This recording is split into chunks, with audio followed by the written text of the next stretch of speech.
یہ ہے کہ ہم اپنے آبا کو دیکھیں یا وہ اجداد کو دوسرے لوگوں کو دیکھیں، قریش مکہ کا جائزہ لیں تو پتہ چلے گا کہ سب کی تصدیق کی جاتی ہے جب وہ بندہ اللہ کے بارے میں بتایا جاتا ہے صدقنا وآمنا، ان کی بات پر ایمان لایا جاتا ہے، ان کی بات کو تصدیق کی جاتی ہے۔ نبیوں کا ذکر کرتا ہے، مان لیا جاتا ہے۔ جنت و دوزخ کا تذکرہ ہوتا ہے، مان لیا جاتا ہے۔ حقیقت یہ ہے کہ جب تک ہم اللہ کے رسول کو نہ مانے، نہ جنت کو مان سکتے ہیں، نہ دوزخ کو مان سکتے ہیں، نہ رسولوں کو مان سکتے ہیں، نہ اور دنیا کی کسی اور آخرت کی چیز کو مان سکتے ہیں۔ اول چیز، اہم چیز، اللہ کے رسول کے اوپر ایمان لانا، ان کو اپنے دل سے اپنا ہادی اور مرشد سمجھنا، یہ ضروری ترین چیز ہے۔ حقیقت یہ ہے کہ اللہ کے نبی محمد علیہ السلام جو آخری نبی اور آخری رسول ہیں، ان کے بعد کسی نبی نے نہیں آنا، کسی اور وحی والے شخص سے نہیں آنا۔ وحی کا دروازہ ہمیشہ ہمیشہ کے لیے ان کی زندگی میں بند ہو گیا۔ اب ان کی جو تعلیمات ہیں وہ اجلی ہیں، اٹل ہیں، ہمیشہ ہمیشہ کے لیے۔ اور جب ہی فرمایا اللہ سبحانہ و تعالیٰ نے جب آیت نازل کی کہ اے لوگو، تمہارے اوپر دین کو مکمل کر دیا، تمہارے اوپر اتمام حق کر دیا اور دین اسلام کو تمہارے لیے پسند کر دیا۔ یہ وہ وقت تھا جس وقت یہودی کہتے تھے کہ یہ آیت اگر ہمارے موسیٰ کے بارے میں نازل ہوئی ہوتی تو ہم اس دن کو عید کا دن مناتے۔ اور حقیقت یہ ہے کہ اس دین کو مکمل کر دیا گیا رسول اللہ صلی اللہ علیہ وسلم کی ذات کے اوپر۔ اللہ کے رسول کی دنیا سے جانے کے بعد اس دین کے اندر ایک شوشے برابر کوئی اضافہ نہیں کر سکتا، ایک معمولی سا کوئی اس میں کمی نہیں کر سکتا۔ الیوم اکملت لکم دینکم، بات کر دی کہ دین مکمل ہو گیا، اس میں کسی چیز کی کمی نہیں چھوڑی گئی، اس کے اندر کوئی کچی نہیں چھوڑی گئی، کوئی ایسا کام نہیں چھوڑا گیا کہ جو نیکی کا کام ہو اللہ کے رسول نے نہ بتلایا۔ وَأَتْمَمْتُ عَلَيْكُمْ نِعْمَتِي، اور اپنے انعامات کا تمہارے پر اتمام کر دیا گیا، نعمتیں پوری کر دی گئی۔ وَرَضِيتُ لَكُمْ الْإِسْلَامَ دِينًا، اور تمہارے لیے دین اسلام کو ہم نے پسند کر لیا۔ اور حقیقت یہ ہے کہ اللہ کا دین وہی ہے جو رسول اللہ صلی اللہ علیہ وسلم چھوڑ کر گئے تھے۔ اس کے علاوہ جو دین بنایا جاتا ہے وہ دین حقیقی نہیں ہے۔ وہ شریعت سازی تو ہو سکتی ہے، وہ اپنی مشرفیاں تو ہو سکتی ہیں، لیکن حقیقت یہ ہے کہ رسول اللہ صلی اللہ علیہ وسلم کے بعد اگر کوئی یہ شخص سمجھتا ہے کہ دین کے اندر کچھ کمی رہ گئی تھی، یا اگر وہ کہتا نہیں ہے تو اپنے عمل سے ہی ظاہر کرتا ہے کہ یہ کام بھی نیکی کا ہے کر دو، یہ کام نیکی کا بھی ہے کر دو، اگر یہ دین سمجھ کے کرتا ہے تو یہ جہالت ہے، یہ گمراہی۔ دین ہمارے پاس آج بھی محفوظ ہے، ویسا ہی محفوظ ہے جیسے اللہ سبحانہ و تعالیٰ نے اللہ کے اس کلام کو نازل کیا تھا لوح محفوظ کے اندر جیسا محفوظ تھا، آج بھی وہ قرآن ویسا ہی محفوظ ہے۔ اِنَّا نَزَّلْنَا الذِّكْرَ وَإِنَّا لَهُ لَحَافِظُونَ، اور یہ تصدیق مہر ثابت کر دی اللہ سبحانہ و تعالیٰ کہ میں نے اس ذکر کو نازل کیا، قرآن کو نازل کیا، اس کی حفاظت کرنے والے بھی ہم ہی ہیں۔ یاد رکھیے، قرآن کو سمجھنا ہمارے لیے ناممکن ہے جب تک ہم اس شخص کی زندگی کا مطالعہ نہ کر لیں جس شخص کے اوپر یہ قرآن نازل ہوا ہے، جو مجسم قرآن ہے۔ ایک صحابی حضرت عائشہ رضی اللہ تعالیٰ عنہ کے پاس آئے، پوچھنے لگے یار اے اماں عائشہ، ہمیں بتائیے اللہ کے رسول کی سیرت کیا ہے؟ تو انہوں نے فرمایا کیا تم قرآن نہیں پڑھتے؟ قرآن ہی اللہ کے رسول کی چلتی پھرتی تصویر ہے۔ جیسے جیسے حکم نازل ہوتا ہے اللہ کے رسول پر عمل پیرا ہونا شروع ہو جاتے ہیں، اور کوئی چیز چھوڑتے نہیں، اور پھر جو چیز ان پہ نازل ہوتی ہے اس کو وہ پہنچاتے ہیں، کچھ چھپاتے نہیں۔ اور پھر اللہ کے رسول نے، اللہ سبحانہ تعالیٰ نے ایک بڑی عجیب سی بات کہی، اور اللہ سبحانہ تعالیٰ کو قسم کھانے کی قطعی طور پہ کوئی ضرورت نہیں ہے، کیونکہ جب ہم نے اللہ کو مان لیا کہ وہ کارساز ہے، مشکل کشا ہے، حاجت روا ہے، وہ ہر چیز پہ قادر ہے، وہ ہمارا مالک ہے، خالق ہے، رازق ہے، وہ ہمارے اگلے پچھلے تمام چیزوں سے واقف ہے، بلکہ اس کو بنانے والا ہے، اسے ضرورت نہیں قسم کھانے کی، لیکن اللہ سبحانہ تعالیٰ قسم کھاتے ہیں، اور یہ شدید ترین آیت ہے قرآن کی۔ فرمایا فَلَا رَبُّكَ وَلَا يُؤْمِنُونَ، تمہارے رب کی قسم ہے کہ وہ بندہ نہیں ہو سکتا مسلمان، نہیں ہو سکتا مومن. یاد رکھیے جب عربی کے اندر لا کا صیغہ آتا ہے تو یہ نفی قطعی ہے، یعنی بالکل ایبسلوٹلی بات ہے، یہ بات ممکن نہیں ہے، یہ نہیں ہو سکتی. فلا وربک لا یؤمنون، نہیں ہے مگر تمہارے رب کی قسم کہ نہیں وہ ہو سکتے مومن حتی یحکموک فیما شجر بینہم، جب تک وہ اپنے تمام مسائل کے اندر اللہ کے رسول صلی اللہ علیہ وسلم آپ کو اپنا حاکم نہ بنا لے، فیصلہ کرنے والے نہ بنا دیں. ثم لا یجدوا فی انفسہم حرجا، اور اس کے بعد ان کے دل کے اندر تنگی بھی محسوس نہ کرے، دل میں بھی وہ مطمئن ہوں مما قضی، جو کہ اللہ کے رسول نے فیصلہ کیا ہے، وہ یسلم تسلیما، اور جو قبول کرنے والے ہیں، سر جھکانے والے ہیں، اپنے سر کو جھکا دیتے ہیں اللہ کے رسول کے سامنے، ان کے احکامات کے سامنے سر جھکا دیتے ہیں، یہی مومن. اس کے علاوہ نفی کر دی کوئی اور مومن نہیں ہو سکتا ان کے علاوہ. لیکن یہ سوچنا چاہیے کہ وہ مومن کہاں ہیں آج، ہمیں یہ نظر آتا ہے. اور اس کا ایک پس منظر بھی ہے کہ ایک مرتبہ ایک یہودی کا اور ایک مسلمان کا کوئی آپس میں جھگڑا ہو گیا، کسی مسئلے میں تنازع ہو گیا. اس یہودی نے کہا یوں ایسا کرتے ہیں کہ بجائے اس کے کہ ہم آپس میں لڑیں کوئی اور، دیکھیں تمہارے رسول کے پاس چلتے ہیں، ان سے فیصلہ کرواتے ہیں، جیسا وہ فیصلہ کریں گے ہم اس کو مان لیں گے. دونوں چلے گئے اس کے پاس، اور اللہ کے رسول نے جب دونوں کا معاملہ سنا تو اللہ کے رسول عادل ہیں، العادل جس کو کہتے ہیں، انصاف کرنے والے اور حقیقی انصاف کرنے والے. جیسا انہوں نے سنا اس کے مطابق فیصلہ کر دیا، اور فیصلہ یہودی کے حق میں چلا گیا. اب مسلمان جو تھا وہ یقین ہم یہ نیت میں شک نہیں کہ تو مسلمان تھا، پکا مسلمان تھا، لیکن غلطی ہو سکتی ہے شخص سے، ممکن ہے کہ اس کے دل کے اندر فطور تو نہیں تھا لیکن زبان سے کا معاملہ اپنا نقصان ہو رہا تھا. اس نے کہا چلو، دل میں سوچا کہ ایسا نہ کریں کہ عمر رضی اللہ تعالیٰ عنہ جو ہیں وہ یہودیوں کے بارے میں بڑے سخت ہیں، اشداء فی امر اللہ، عمر کی بات ہے کہ بہت سخت ہے، وہ ان کے پاس چلتے. دونوں چلے گئے عمر کے پاس، فیصلہ رکھنے کا کہا ہمارا ایک مسئلہ تنازع اس کو حل کر دیجیے. حضرت عمر رضی اللہ عنہ کو فیصلہ سننے لگے، لیکن یہودی نے کہا عمر بات سن، ایک بات اہم ترین بات سن لے، پھر جو چاہے فیصلہ کرنا. یہ جو مقدمہ تمہارے پاس لایا گیا ہے اس کا فیصلہ اس سے پہلے تمہارے نبی محمد علیہ الصلوۃ والسلام کر چکے. یہ سننا تھا. عمر کا چہرے کا رنگ بدل گیا، وہ گھر گئے، تلوار لے کر آئے اور اس مسلمان کی گردن اتار دی. کیا ہے کہ جو اللہ کے رسول کے فیصلے کے اوپر اپنے آپ کو مطمئن نہیں کر پاتا، اس کا کوئی حق نہیں کہ وہ اپنے آپ کو مسلمان کہے، اس کی گردن اتار دی. حضرات یہ بات ہے کہ ہم سوچیں ہمارا تعلق بھی اللہ کے رسول کے ساتھ ویسا ہی ہے. اور کیا کہا، قل اطیعوا اللہ ورسول، اے لوگوں تم اللہ کی اطاعت کرو، اللہ کے رسول کی اطاعت کرو. ان تولوا، اس کے علاوہ تم نے اگر اپنے سے منہ پھیر لیا، فإن اللہ لا يحب الکافرین، تو یقیناً اللہ سبحانہ و تعالیٰ کافروں سے کبھی محبت نہیں کرتے. ہم کیا کرتے ہیں ساری زندگی کے اندر، ہم جتنے لوگ بیٹھے ہوئے مسجد کے اندر، کبھی ہمارے دل میں یہ خیال پیدا ہوتا ہے کہ جو عبادات ہم کرتے ہیں، اور عبادات کیوں کرتے ہیں؟ اللہ کو راضی کرنے کے لیے. ہر عبادت کا جوہر کیا ہے کہ ہم اللہ کو راضی کر لیں، اللہ کی اطاعت کے اندر آ جائیں، اور اللہ کے اس کڑے حساب سے بچ جائیں جو قیامت والے دن ہر شخص کو اس کا سامنا کرنا ہی پڑے گا، اس سے بچ جائیں. اللہ تعالیٰ ہمیں کامیابی کا تاج ہمارے سروں پہ رکھ دے. یہ ہے اصل مقصد عبادت کا جوہر کہ ہم اللہ کی عبادت اس نہیں کرتے. اللہ کا خوف بھی ہے، اللہ سے امید بھی ہے، لیکن اصل کیا ہے کہ اللہ تعالیٰ کی عبادت کرنی اور بے لوث سے بات کرنی. ہم یقین اللہ تعالیٰ کی بات اس لیے کرتے ہیں کہ اللہ تعالیٰ ہم سے خوش ہو جائے، ہماری برائیاں ختم کر دے. لیکن اس عبادات کے لیے ہم نے کبھی سوچا ہے کہ جو عبادت ہم کرنا چاہتے ہیں یا ہم کر رہے ہیں، اس عبادت کا تعلق اللہ کے رسول کے ساتھ کتنا ہے؟ میں نے جیسے کہ سامنے میں نے آیت آپ کی پڑھ لی کہ دین مکمل ہو گیا، کوئی کمی نہیں چھوڑی. اللہ کے رسول کے زمانے میں دین مکمل ہوا. اس دین کے اوپر کتنے عرصہ تک وہ صحابہ عمل پیرا رہے، اور اللہ کے رسول کی اتباع کر رہے کہ وہ جنت کے سرٹیفکیٹ حاصل کرتے رہے. یہ فرقہ واریت نہیں تھی اس وقت، صرف ایک اللہ کے رسول کی ذات تھی ہمارے سامنے.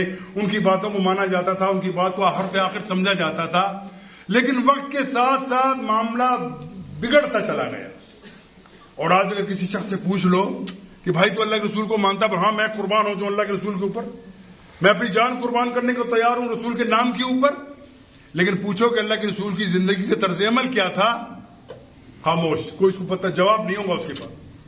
کہے گا جیسے میرے ماں باپ کرتے رہے میں بھی ویسے ہی کرتا ہوں، مجھے اس کے علاوہ کو پتہ نہیں. اللہ کے رسول کے علاوہ اور لوگوں کو ہم نے رسالت کا درجہ دے دیا، جان بوجھ کے نہیں دیا، بغیر جان بوجھ کے سمجھے ہم نے دے دیا، غلط فہمی میں دے دیا، لیکن حقیقت یہ ہے کہ اللہ کے رسول کا ہماری زندگی سے کوئی تعلق نہیں بنتا۔ صرف ایک چھوٹی سی بات ہے، بات تھوڑی سخت ہو جاتی ہے شاید آپ سمجھتے ہو، لیکن ہم کیا کریں، ہمارے پاس کوئی اور راستہ نہیں ہے سوائے رسول اللہ صلی اللہ علیہ وسلم کی زندگی کے طرز عمل کو بیان کرنے کے لیے اور صحابہ کا طریقہ بیان کرنے کے لیے کوئی راستہ ہمارے پاس نہیں۔ مثال دیتے ہیں، آج کل ہمارے ملک میں ہوا، پاکستان میں، برصغیر پاک و ہند، انڈیا کے اندر، بنگلہ دیش، افغانستان کے اندر، اپنے آپ کو ہم کیا کہتے ہیں؟ ہم حنفی کہلاتے ہیں اپنے آپ کو۔ ابھی کسی شخص نے یہ مطالعہ کیا ہے کہ حنفیت کیا ہے؟ کسی شخص نے یہ دیکھا ہے کہ ہم جس امام کا نام لے کے ان کے پیچھے چلتے ہیں وہ ان کی تعلیمات کیا تھی؟ کسی کو نہیں پتا، کسی کو بھی نہیں پتا، الا ما رحم ربی، کوئی ایک آدھ بندہ ہوگا تو ہوگا۔ اور ہم یہ بھی نہیں دیکھتے کہ ان کی اپنی زندگی کا طرز عمل کیا تھا۔ ان کا طرز عمل کیا تھا کہ وہ کہتے ہیں اگر ہماری بات کے مقابلے کے اندر اللہ کی رسول کی بات تمہارے سامنے آ جائے، ہماری بات کو اٹھا کے دیوار پہ دے مارو۔ یہ ان کا عقیدہ ہے۔ یہ اگر عقیدہ سمجھنا ہو امام حنیفہ رحمۃ اللہ علیہ کا تو آپ کو پتہ چلے گا ان کا عقیدہ تحاویہ پڑھیے، وہ بھی حنفی ہیں پکے، پکا ان کا معاملہ تھا، وہ اصل وہ ہے عقیدہ ان کا۔ لیکن کہا جاتا ہے کہ ہم امام حنیفہ رحمۃ اللہ علیہ کی اتباع جو ہے ہم فروع میں کرتے ہیں، عقائد میں نہیں کرتے۔ یہ لوگ آپ کی کتابوں میں لکھا ہوا ہے کہ ہم نہیں کرتے، اس کے علاوہ جو کرتے فروع میں کرتے ہیں۔ عقیدے کے اندر ہم اشعری ہیں، ماتریدی ہیں، ہم منطرف چلنے والے، اللہ کے رسول پہ چلنے والے نہیں ہیں۔ تو سوچو اس سے بڑا اور گناہ کیا ہو۔ اور پھر کیا کہتے ہیں کہ ہمیں اپنے اسلاف کی اتباع کرنی چاہیے۔ یقیناً 100% بات درست ہے۔ ہمارے اسلاف کون ہیں؟ سب سے پہلے تمام صحابہ رضوان اللہ اجمعین، وہ ہمارے اسلاف ہیں۔ ہم اسی نسبت سے اپنے آپ کو سلفی کہتے ہیں کہ ہم اپنے اسلاف کی بات ماننے والے ہیں۔ ہمارے پاس جب اسلاف کی بات کو آ جائے ہم اپنی زبان بند کر دیتے، کوئی آگے سے جرا نہیں کرتے، کوئی دل کے اندر خلفشار نہیں رکھتے، کوئی دل کے اندر تنگی محسوس نہیں کرتے۔ ہمارے سامنے اللہ کے رسول کی طریقہ، اللہ کے رسول کے اصحاب کے طریقے سے ہمیں سامنے ہو جاتا ہے، وہ دین ہمارا مکمل ہو۔ اگر میں علماء کی بات کرتا ہوں، عام لوگوں کی بات نہیں کرتا۔ عام لوگوں کو تو معلوم پتہ ہی نہیں ہے، عام بندہ تو وہ صرف روٹی کے چکر میں صبح شام پڑا ہوا ہے کہ کس سے بہتر پیسے کما سکوں، مزدوری لگ جائے، 1000 کماتا ہے 2000 کے چکر میں ہے، جو 5000 کماتا ہے وہ 10,000 کے چکر میں ہے، جو لاکھ کماتا ہے وہ 10 لاکھ کمانا چاہتا ہے۔ اس کے علاوہ اس چکر سے نکلتا ہی نہیں بات۔ ہمارے پاس اتنا وقت نہیں ہے کہ ہم دین کو سمجھ سکیں، ہمارے پاس اتنا وقت نہیں ہے، ضرورت نہیں ہے ہمیں کہ ہم اللہ کے رسول کی زندگی کا طرز عمل کا جائزہ لے سکیں، ان کی زندگی کو دیکھ سکیں۔ اور یہ میں ہمیشہ بتایا کرتا ہوں، دوبارہ دوہرا دیتا ہوں آپ کے لیے، یہ بہت بڑا معجزہ ہے اللہ کے رسول کا کہ اتنے اختلافات کے باوجود ان تمام گروپوں کو جو اپنے آپ کو اہل سنت والجماعت کہتے ہیں یا کہتے ہو منسوب کرتے ہیں اپنے آپ کو اہل سنت والجماعت، تو ہم سمجھتے ہیں وہ یہ جو اللہ کے رسول کی بات ماننے والا، اس کے علاوہ کوئی سنت بے شک کہتا ہے اہل سنت والجماعت میں نہیں آتا، تو ہم یہ سمجھتے ہیں کہ اللہ کے رسول نے جو بتلایا اس کے اوپر عمل کیا جائے، یہی ہے طریقہ۔ اور ہم یہ دیکھتے ہیں کہ اللہ کے رسول کا طریقہ ہمارے سامنے آ گیا، موجود ہے، کوئی شک و شبہ نہیں۔ اور معجزہ کیا ہے؟ اتنے اختلافات کے باوجود شیطان نے راستے نئے نئے نکالے راستے، لیکن پھر بھی کیا ہوا کہ تمام کا مصدر، تمام کا منبع، چاہے مانے یا نہ مانے، عقیدتاً ان کے ذہن کے لیے موجود ہے کہ اللہ کے رسول کی بات کو سمجھنا ہوگا تو کس کی طرف دیکھو گے؟ شافعی ہے، مالکی ہے، حنبلی ہے، وہ اگر چاہتا ہے کہ میں اللہ کے رسول کی بات کو دیکھوں کہ وہ اللہ کے رسول نے یہ کیا فرمایا اس معاملے کے اندر، کیا وہ اپنی فقہ کو دیکھے گا؟ کیا وہ اقوال کو دیکھے گا؟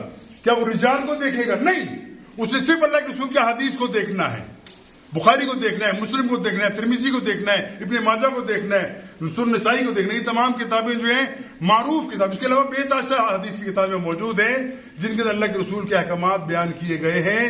اور حیرت ہوتی ہے کہ تمام اختلاف کے باوجود ہم پھر بھی کسی عالم، چاہے کوئی بھی عالم ہو، چاہے دیوبندی ہو، بریلوی ہو، اس کو جب بات کرے گا وہ کہنی ہے اللہ کے رسول کی بات کو ماننا چاہیے۔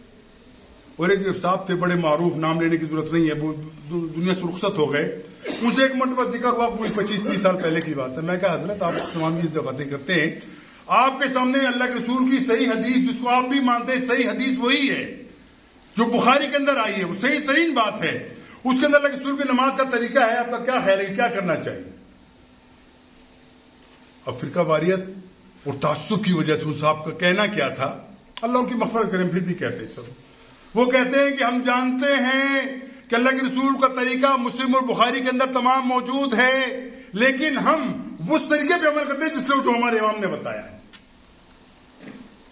آئندہ کسی موضوع پہ انشاءاللہ بات کریں گے کہ امام نے کیا کہا اور کیا نہیں کہا، کتنا منسوب کیا، کتنا بدنام کیا گیا امام حنیفہ رحمۃ اللہ کو بتایا کہ یہ کام بھی انہوں نے کیا، یہ حالانکہ ان سے کوئی تعلق ہی نہیں، انہوں نے کہہ دیا، واضح کر دیا کہ میرا مذہب، میرا دین وہی ہے جو اللہ کے رسول کا دین ہے، میری بات مانو، اگر اللہ کے رسول کی بات تمہارے سامنے آ جائے میری بات کو اٹھا کے دیکھ پہنو۔ اللہ کے رسول سے محبت کا تقاضا کیا ہے، سوچیے تو ذرا، کیا صرف جب آئے تو ہماری گردنیں جھک جائیں، یا ہم ان کی تعریفیں شروع کر دیں، انگوٹھے چومنا شروع کر دیں، اللہ کے رسول کا نام آئے؟ کوئی شک نہیں، اللہ کے رسول کو تمہاری تعریف کی احتیاج نہیں ہے، محتاج نہیں تمہاری تعریف کی۔ ان کو اللہ تعالیٰ نے وہ نظام اپنا وہ دے دیا، جو مرتبہ دے دیا، وہ کائنات کے اندر کسی شخص کو نہیں دیا گیا، وہ رحمت اللہ عالمین بنا دیے گئے، وہ دنیا کے اندر سب سے اعلیٰ ترین انسان بنا کر بھیجے گئے، ان کو تمہاری تعریف کی حاجت نہیں ہے۔ وہ حاجت کیا ہے کہ تم ان کی بات بغیر شک کے مان لو، ہر معاملے کے اندر دیکھ لو کہ میں نے اللہ کے رسول کی بات کو ماننا ہے، اور جب تمہارے سامنے اللہ کے رسول کی صحیح حدیث آ جائے پھر خالی سر مت ہلاؤ، عمل کے لیے تیار ہو۔ بھائیو، ہم اس لیے صحیح سے ہمیشہ یہی کہتے ہیں، بھائیو اگر تم چاہتے ہو کہ قیامت والے دن تم سرخرو ہو جاؤ، اگر تم چاہتے ہو کہ اللہ تعالیٰ کامیابی کا تاج تمہارے سر پہ رکھے، تو کیا کرنا چاہیے؟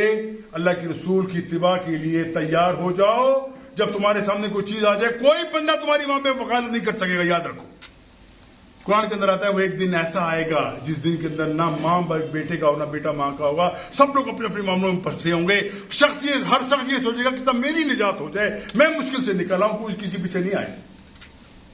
اور اس وقت اللہ کے رسول کہتے ہیں حشر کے میدان کے اندر تخت لگا ہوگا، اللہ کے رسول اس کے اوپر تشریف فرما ہوں گے، اور اللہ کے رسول کے سامنے دور سے لوگ آتے ہوئے نظر آئیں گے۔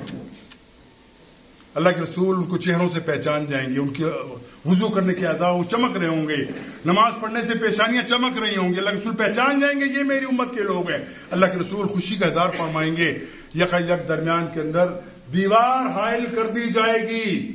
بھائیو، یہ عیسائیوں کے بارے میں بات نہیں ہو رہی، یہ ہندوؤں کو یہودیوں کی بات نہیں ہو رہی، اللہ کے رسول ان لوگوں کو پہچان جائیں گے کہ میرے امتی ہیں، کلمہ کو ہوں گے، نماز پڑھنے والے ہوں گے، عقیدے کے اوپر چلنے والے لوگ ہوں گے، اپنے زوم کے مطابق۔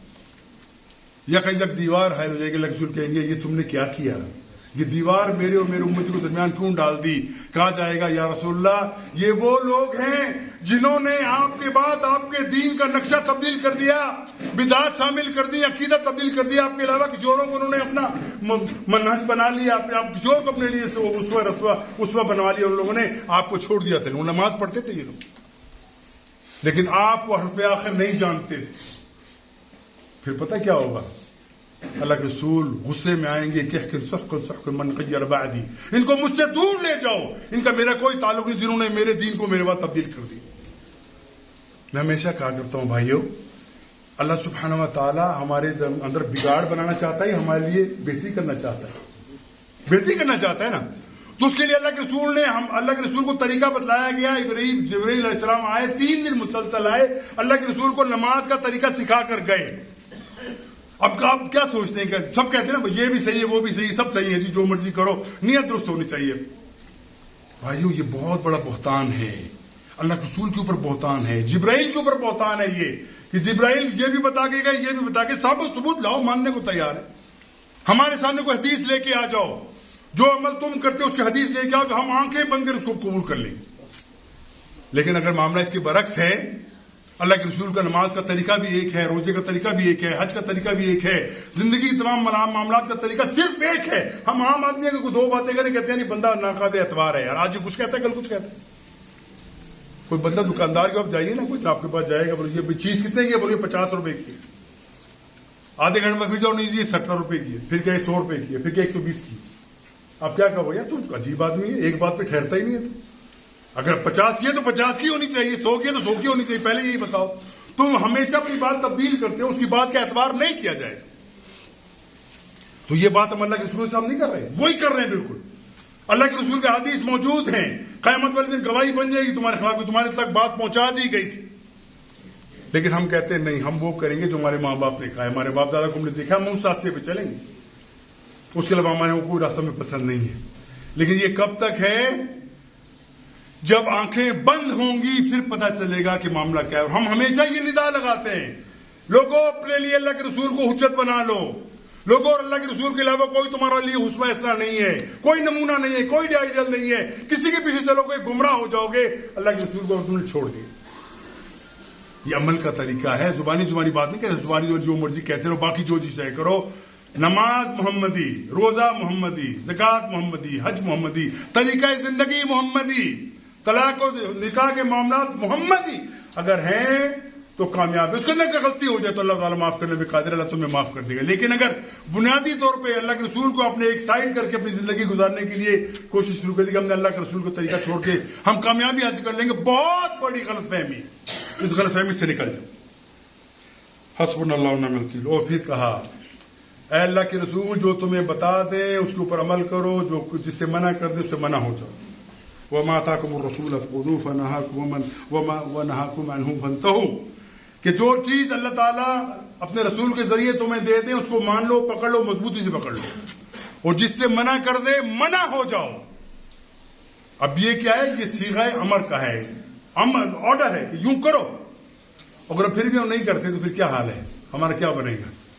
اور کوئی اگر یہ شخص کہے کہ مجھے معلوم نہیں کیا کرنا تھا کیا نہیں کرنا تھا, بہت بڑی حجت اس کے خلاف ہو جائے گی. میں تم دکانداری کرتے تو اچھی طرح معلوم تھا کہاں سے مال لینا ہے, کتنا لینا ہے, بہتر کون سا ہوگا, کوالٹی کون سی ہوگی, قیمت کیا ہوگی, اچھی طرح جانتے ہو. تو چھوٹے سے بچے کو آپ نے شروع سے تربیت دینی شروع کر دی, پڑھانا ہے اس کو, انگریزی پڑھائے پرفیکٹ, کیونکہ مستقبل اس کا اچھا ہو جائے گا, بڑی ڈگری لے کے بڑے اچھے اسٹیٹس میں آ جائے گا, ڈاکٹر بن جائے گا, انجینئر بن جائے گا, بیوروکریٹ بن جائے گا. یہ تو اچھی طرح جانتے ہو, تو اس کے لیے تمہارا ٹائم بھی ہے. میں کہا کرتا ہوں بھائیو دور مت جاؤ, بڑی تمہیں تکلیف دینے کی ضرورت نہیں ہے. صرف آدھا گھنٹہ نکالو روزانہ, اللہ کا کلام پڑھو ترجمے کے ساتھ, اور صرف آدھے گھنٹے کے اندر 15 منٹ یہ پڑھو, 15 منٹ اللہ کے رسول کی حدیث کا مطالعہ کرو. زندگی کا کوئی مسئلہ تمہیں ایسا نہیں ہے جو نہ ملے. میں دعوے سے کہا کرتا ہوں, استنجا سے لے کے حکومت و سیادت تک ہر معاملہ آپ کے سامنے معروف طریقے سے کھل کے آ جائے گا. یہ اللہ کے رسول کا طریقہ ہے, اس پہ عمل کرنا لازم ہے. خالی زبانی باتیں کر کے اپنے کو بچا لینا یہ درست نہیں ہے. اور قیامت والے دن یہ گواہی آپ کے خلاف ہو جائے گی, یاد رکھو. یہی بات اللہ کے رسول کو جو بتلائی گئی, اللہ کے رسول کا معمول تھا, ان کو خوشی ہوتی تھی جب کوئی اور بندہ ان کو قرآن سنائے, خوش ہوتے ہیں, سنتے ہیں, حالانکہ ان کو نازل ہوا ہے. اللہ کے رسول نے ایک اپنے صحابی سے کہا مجھے قرآن سنا. اس قرآن شخص نے اسٹارٹ کر دیا, وَكَذَلِكَ جَعَلْنَاكُمْ أُمَّةً وَسَطًا لِتَكُونُوا شُهَدَاءَ عَلَى النَّاسِ وَيَكُونَ الرَّسُولُ عَلَيْكُمْ شَهِيدًا. جب یہاں پہ پہنچے, اللہ کے رسول کی آنکھوں میں سے آنسو جاری ہیں, اللہ کے رسول کی آنکھیں بہ رہی ہیں. پوچھا اللہ کے رسول یہ بات نہیں تو آپ کے لیے نہیں ہے, سنتے ہی آپ کے اوپر نازل ہوا ہے, وہ کس چیز نے آپ کے آنسو بہنے پہ آپ کو مجبور کر دیا, وہ کیا معاملہ ہے؟ اس آیت کے اندر ہمیں کوئی چیز نظر نہیں آتی. کہتے کہ ترجمہ تم نے نہیں دیکھا, وَكَذَلِكَ جَعَلْنَاكُمْ أُمَّةً وَسَطًا لِتَكُونُوا شُهَدَاءَ عَلَى النَّاسِ, کہ تمہیں امت وسط میں پیدا کیا گیا ہے کہ تم لوگوں کے اوپر گواہ بن جاؤ. وَيَكُونَ الرَّسُولُ عَلَيْكُمْ شَهِيدًا, اور اللہ کے رسول جو ہیں آپ کو امت کے خلاف گواہ کھڑا کیا جائے گا, گواہ بنایا جائے گا. کٹو پٹو محمد بتاؤ کہ تم نے بات پہنچائی کہ نہیں پہنچائی. اللہ کے رسول نے یہ گواہی ہم سے لے لی. آخری خطبے کے موقع پہ کیا فرمایا, اے لوگو تم کیا سمجھتے ہو کہ دین تم تک پہنچا دیا؟ صحابہ نے زبان کہا اللہ کے رسول آپ نے نہ پہنچایا, نہیں پہنچانے کا حق ادا کر دیا, سب کچھ بتا دیا آپ نے, کوئی چیز ہم سے نہیں چھپائی. پھر فرمایا فَلْيُبَلِّغُ الشَّاهِدُ الْغَائِبَ, اے لوگو اب تمہاری یہ ذمہ ہے, تمہاری ڈیوٹی لگا دی گئی ہے کہ اس بات کے اوپر عمل کرو, لوگوں تک اس بات کو پہنچاؤ. جن تک یہ بات نہیں پہنچی ان تک یاد پہنچنی چاہیے کہ اللہ کے رسول کو فرمان یہ ہے, قرآن کو فرمان یہ ہے, یہ لوگوں تک پہنچاؤ. تم میں سے کوئی شخص سے اپنے آپ کو علیحدہ نہ رکھے, یہ کام تمہیں کرنا ہے اگر تم مسلمان. تو بھائی ہم یہ کر رہے ہیں کیا؟ ہم ہندوؤں کو کب جا کے بتائیں گے کہ مسلمان ہو جاؤ, عیسائیوں کو یہودیوں کو کب بنائیں گے مسلمان ہو جاؤ؟ پہلے تو خود مسلمان بن جاؤ, ہم باقی مسلمان ہیں کہ نہیں. پہلے تو خود اپنا دل ٹٹول کے دیکھو کہ ہماری زندگی کے اندر ہم کس کی اتباع کرتے ہیں, کس سے محبت ہے ہمارے لیے نمونہ کون ہے, ہماری زندگی کا طرز عمل کس سے ہم لینا چاہتے ہیں اور لیتے ہیں. تو پتہ چلے گا کہ اللہ کے رسول کا نام تو اس کے اندر خالص رکھا ہوا ہے, کوئی نہیں آتا اس طرح. پھر کہتے ہیں ظلم ہو رہا ہے, مسلمان پس رہے, کیوں نہ پسیں. اللہ کے رسول کا نام لو اور اللہ کے رسول کی بات کو دیوار پہ چھوڑ دو. اللہ کے رسول سے محبت کا اظہار کرو, اللہ کے رسول کی بات تمہارے سامنے آ جائے اس کو چھوڑ دو تم. اس سے بڑا اور ظلم کیا ہوگا؟ سوچو آج زمانے کے اندر میں کہا کرتا ہوں اگر کوئی صحابی ہمارے سامنے, عمر آ جائے ہمارے سامنے, تصور میں رکھیے تو ہمیں دیکھ کے کہیں گے واقعی تم مسلمان ہو,